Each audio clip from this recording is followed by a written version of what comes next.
Sejumlah perwira menengah Polri belakangan menjadi sorotan. Kapolres Tebing Tinggi AKBP Agus Sugiarso dicopot dari jabatannya setelah sang istri pamer uang di TikTok. Kapolres Tebing Tinggi dinilai lalai dan membiarkan sang istri berlebihan dalam bermedia sosial. AKBP Agus Sugiarso dinilai bertanggung jawab karena sudah ada instruksi Kapolri yang melarang personel Polri termasuk keluarganya untuk menampilkan gaya hidup berlebihan.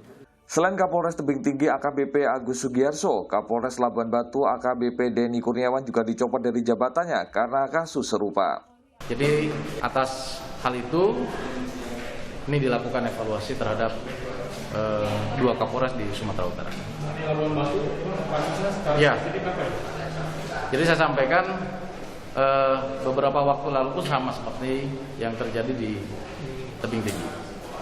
Jadi sekali lagi ini tindakan tegas bahwa kita Polri tidak ingin melihat personil kita menampilkan gaya hidup hedonis. Sebelum Kapolres Tebing Tinggi dan Kapolres Labuan Batu disorot terkait gaya hidup mewah anggota Polri dan keluarganya, sorotan publik lebih dulu mengarah kepada Kapolres Nunukan AKBP Saiful Anwar. AKBP Saiful Anwar dicopot setelah video yang menunjukkan ia tengah menganiaya anggotanya viral di media sosial. Melalui surat telegramnya 31 Oktober 2021, Kapolri Jenderal Polisi Listio Sigit Prabowo mencopot 7 perwira menengah dari jabatannya dan memindahkan mereka sebagai perwira menengah Yanma Polri dalam rangka evaluasi dan pemeriksaan.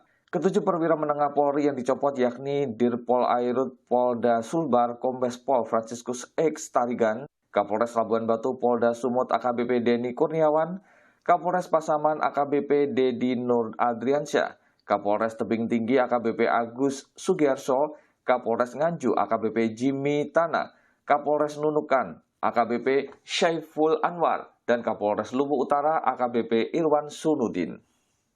Komisi Kepolisian Nasional mengapresiasi sikap tegas Kapolri Jenderal Listio Sigit Prabowo yang mencopot sejumlah perwira menengah Polri.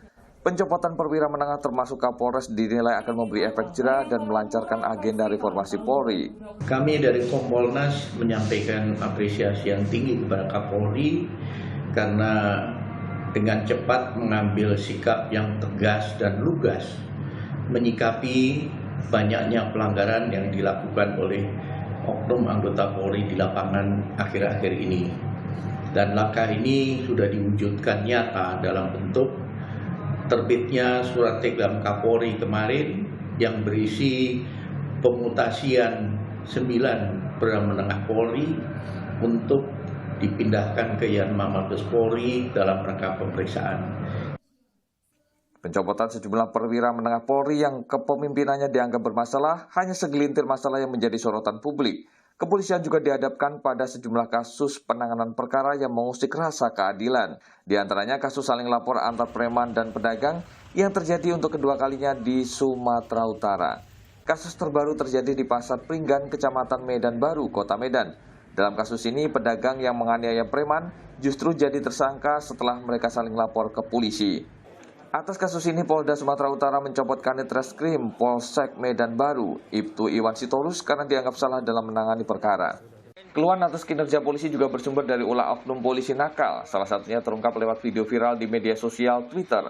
Senin lalu, oknum anggota Satlantas Polresta Bandara Soekarno-Hatta berinisial Aibda PDH meminta sekarung bawang putih sebagai ganti sanksi tilang di Jalan P2 Bandara Soekarno-Hatta, Tangerang, Banten. Polda Metro Jaya menyatakan telah memutasi Aibda PDH menjadi bintara di bagian pelayanan markas Polda Metro Jaya. Yang bersangkutan juga diperiksa oleh bidang profesi dan pengamanan Polda Metro Jaya.